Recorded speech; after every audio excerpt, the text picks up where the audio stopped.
from you. That's a cute outfit. Did your husband give it to you?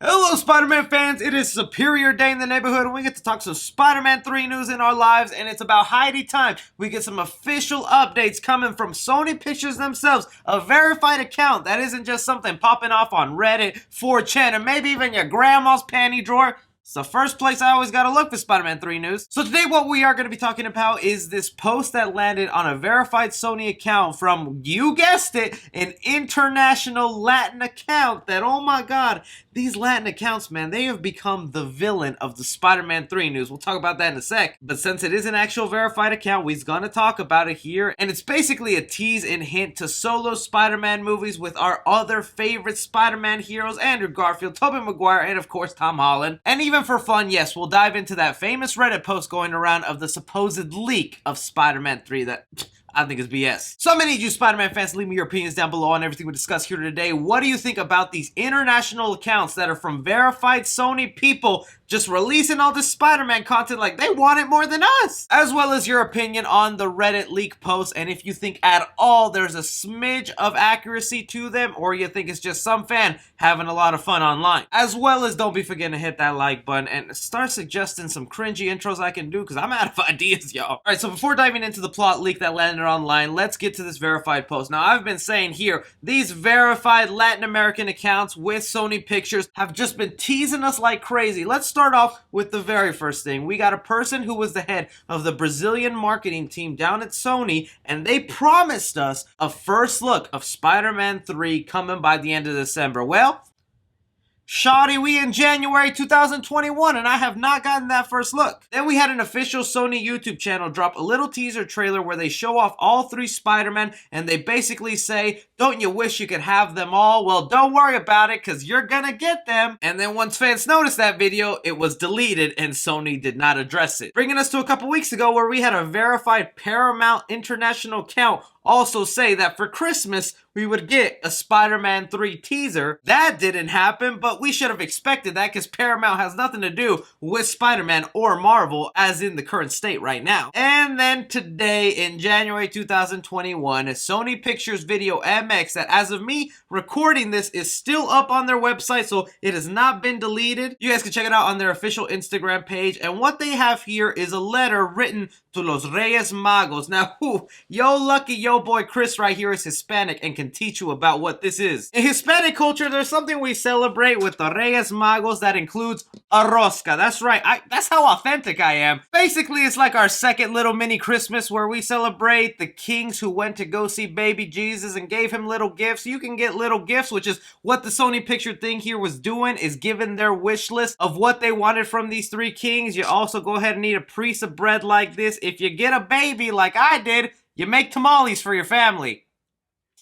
True story. But real Hispanics know, we never end up making those tamales. So now breaking this down further that you kind of get a little bit of context that this has to do with a Hispanic holiday and that's why it was posted on a Latin American Instagram account instead of their regular account. And here translated over, it basically says, Dear three wise men, this year I behaved well because I couldn't go out much. That's why I think you will bring me everything I asked for. Movies of each Spider-Man separately but also together. Will Smith in Men in Black, Venom 2, more Hotel Transylvania, Ghostbusters 3, also bring back Gwen Stacy so she returns to Andrew Garfield. Like, you put two Spider-Man things on that list, Sony, and you sent it out to the public. You knew what you was doing. So since this is an actual verified Sony account, are they just effing with us at this point? Do they just know how badly we want it and how we're gonna eat up all these little teas and crumbs? Just that phrasing they have right there of movies of each Spider-Man separately. That's what we've been hearing. That Sony, after this whole MCU event with Spider-Man Tom Holland 3, when he meets Tobey Maguire, Andrew Garfield, obviously at the end of that movie, they're each gonna have to go back to their separate universes. And now that the audience understands that, Sony can go ahead and cash out and make Spider-Man 4 with Sam Raimi, who is working with Marvel now on Doctor Strange 2, and can finally give that completing trilogy to Andrew Garfield in Amazing Spider-Man 3. Because I mean, even the last thing on their list here, they specifically say, bring back Gwen Stacy so she returns to Andrew Garfield. And that was gonna be the plot for the canceled Amazing Spider-Man 3. They were gonna find a way to bring back Gwen Stacy, and that was gonna be a whole plot point in that movie. So like, oh, this is some conniving stuff, but really putting my fandom and excitement for this, and that it's the worst kept secret that we kind of already know that Tobey Maguire and Andrew Garfield are going to be part of this Spider-Man 3 movie. Heck, there's even reports that their deals are now finally locked down and they're filming everything they need to for this third Spider-Man movie, which I really do believe. Why is it these accounts that are the ones that are constantly teasing us and telling us things? Either way, I gotta admit, a Hispanic myself, seeing them tease Spider-Man 3 in this manner with something I'm familiar with, I'm like, okay, you got me there, Sony. Alright, but now jumping to the supposed plot leak for Spider-Man 3 that is out there. The only reason I'm bringing this up is because I think it is 100% fake. It's really just a bunch of stuff that we already knew about this movie, and they added in a couple little details to kind of make it seem convincing or like it's actually legit. So I would never go ahead and just ruin the entire movie of Spider-Man 3 for you guys, but in case there's a 1% chance this is real, I'll just say spoilers. So this came off a now deleted Reddit post, and I will acknowledge Reddit has been a time where actual legitimate information has come out, but this specific person went ahead and wrote like the longest novel about every single up-and-coming Marvel movie and TV show and just gave out a bunch of details concerning each one. I was able to see the post before it was deleted, and look, in all honesty, there is not one person other than Kevin Feige that would know that many details about all the Marvel projects. Just think about it. Director James Gunn doesn't know what they're doing with Spider-Man 3. Taika Waititi doesn't know what they're going to be doing with the War Machine TV show on Disney+. There's only one person that would know that much, and that's Kevin Feige. And unless he's really spending his time leaking this information out just to see how the public takes it, I don't believe this is legit. There's no minor employee working at Marvel that would know this much about all this show. So that's my reasoning for it. But let's go ahead and read this for fun, because I still think it's kind of cool to just be like, oh, that'd be kind of awesome. So I'm just going to go through this post on what they have written down. So it says, expected to be very long from what I was told. It is Spider-Man Homeworlds. That's the biggest rumored title that I've heard so far, Spider-Man Homeworlds, and heck, I'm fine with it. It's apparently the most dark and gritty moments in the Spider-Man movie. Okay, I'm perfectly fine with that. Compared to everything we've had so far with all the Spider-Man movies, Tom Holland's version is not that dark. That's just my opinion. There has been some kind of effed up stuff, but the other two Spider-Man franchises still seem more dark to me. Picks up right where it left off. That makes sense. Bounty put on Spidey's head. That's been my theory and would make most sense for why there's a bunch of villains going out there. This ties into WandaVision. Won't spoil the link. Doctor Strange is in the movie for only 8 to 12 minutes. 2 or 3 scenes really. Cumberbatch was on set for 2 weeks and all his stuff is done from what I understand. I actually do believe that right there, because even if you mash up all the Tony Stark and Nick Fury scenes in those separate Spider-Man movies, they barely added up to 15 minutes worth of screen time. They just add them in the beginning, in the middle, and at the end, so it feels like they had a large part when really they only had a little bit of screen time. So that makes sense with everything we've heard so far. Matt Murdock, played by Charlie Cox, will show up. I wasn't told if he will be in Daredevil costume or if he will be Peter's lawyer, or maybe both. All I was told is that he has a small role in this. If I had to guess, anywhere from 5 to 10 minutes. Wasn't told that, but that's my guess. Honestly, if Charlie Cox's Daredevil shows up, which there have been some reports, he won't be putting on the Daredevil suit, and he'll just be probably working as a lawyer. Who knows if it's actually with Spider-Man or just someone he contacts and he's like, look, I can't help you, kid. And I think it'll just be 2 or 3 minutes and really just there to reintroduce Daredevil back into the MCU with Charlie Cox. Kraven is the main villain. Scorpion is the secondary villain, played by Michael Mando from End of Homecoming. That makes a lot of sense that Scorpion would be a villain because he's been teasing Homecoming, and it's about time you make that come full circle. Kraven as the main villain, I just don't even believe that anymore, because of the 3 Spider-Man, of them already confirming Electro with Jamie Foxx and Dr. Octopus with Alfred Melina, like, how does Kraven even fit into this? And how could we pay so much focus to Kraven when it's like, yo, there's Spider-Verse versions of these villains. What are we not doing focusing on them? Continuing on, JJ is sort of another villain as he has these Spider Slayer bots chase Peter through the city. By the way, plenty of J.K. Simmons in this.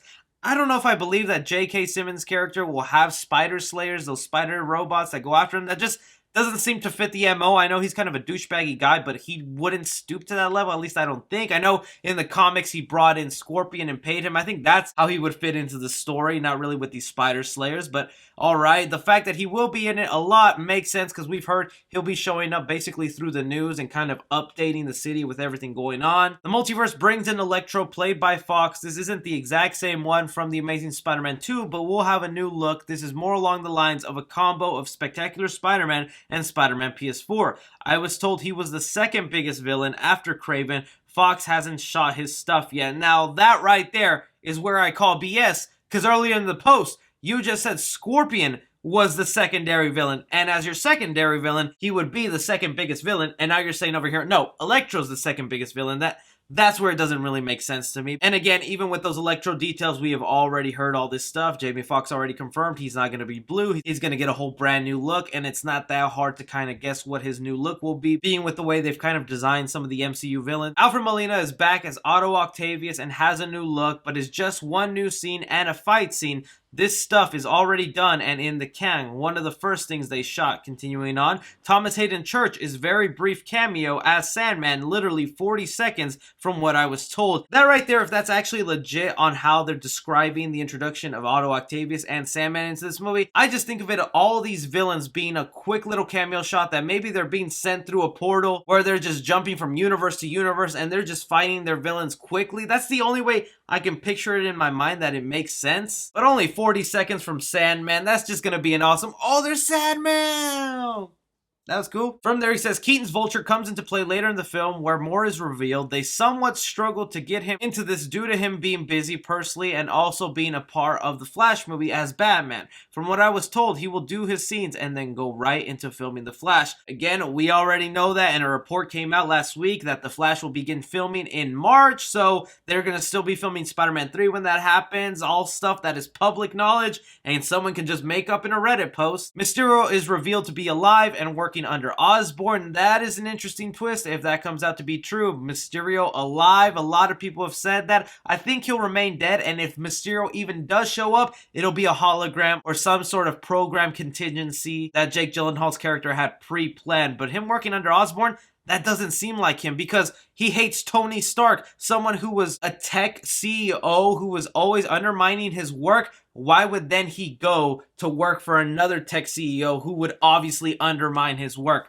That's where I call BS. Willem Dafoe will be the MCU's Norman Osborn. He has a great new look. I was very surprised they went with this route, but if he didn't already play him in the Raimi movies, oh my god, it's perfect. From my perspective, it's great. Willem Dafoe as the main MCU Norman Osborn, I would absolutely love. Willem Dafoe, I think, is a fantastic actor, and he's had a lot of time to really think about and flesh out the Green Goblin character. So if they actually make him the main MCU Norman Osborn, Willem Dafoe, you go, man. Last couple things they say here. Maguire will have about 10 to 15 minutes total. Garfield will have a bit more than Maguire, probably more like 20 minutes. I think fans of each will enjoy what they get. Tom and Andrew are apparently amazing on screen together. Maguire signed on a few days ago before shooting started. He hasn't shot all his stuff yet. Dunstan and Emma Stone are very brief cameos at the end of the film. So they're saying Tobey Maguire is in it for 10 to 15 minutes, which I can completely understand with everything we kind of know about Tobey Maguire. He's playing a little hardball, and maybe those rumors of him wanting more screen time now, this kind of makes sense because he was getting less than Andrew Garfield and Tom Holland. It actually makes me really giddy if Andrew Garfield actually has that much amount of screen time and the chemistry he has with Tom Holland. I just know that's going to be amazing because Andrew Garfield just has great chemistry with anyone he acts on camera with. I kind of can't wait to see all three of them bicker back and forth and just exchange Spider-Man stories and villain stories and love interest stories. Now, that cameo where they mentioned Kristen Dunst and Emma Stone at the end, that's basically when the Spidey people go back to their own separate universes, and we have this whole happy circle ending of a trilogy where I'm guessing Tom Holland will probably go on a date with MJ. Everything seems happy there. Then we go ahead and see Tobey Maguire with Kristen Dunst. Maybe he already has a family, a daughter. Andrew Garfield, who knows if he's alone, found another MJ. If Gwen Stacy's back without an explanation, that'll leave us puzzled, or maybe thinking that they retconned Amazing Spider-Man 2. Still, like I said, a whole bunch of this information was already public knowledge, was already out there, and somebody could have just tweaked it or added their own little fan fiction to make it sound convincing. So I'm calling BS on this, and I don't think this is legit, but hey, you gotta admit, that was fun to read and speculate and be like, oh, this is awesome, and since everybody was already talking about it, of course I had to bring it up here. But that is just all the Spider-Man 3 updates we currently have going on right now, guys. I want to know your opinions down below. What do you think of all these Spidey details? You like what's happening here? Can you get behind this, or are you like, nah, I'm okay? Anything and everything, go ahead and leave your thoughts down below. Don't forget to like and subscribe. Follow me on Twitter at 3C Film Review. As always, I'm Chris. Take care.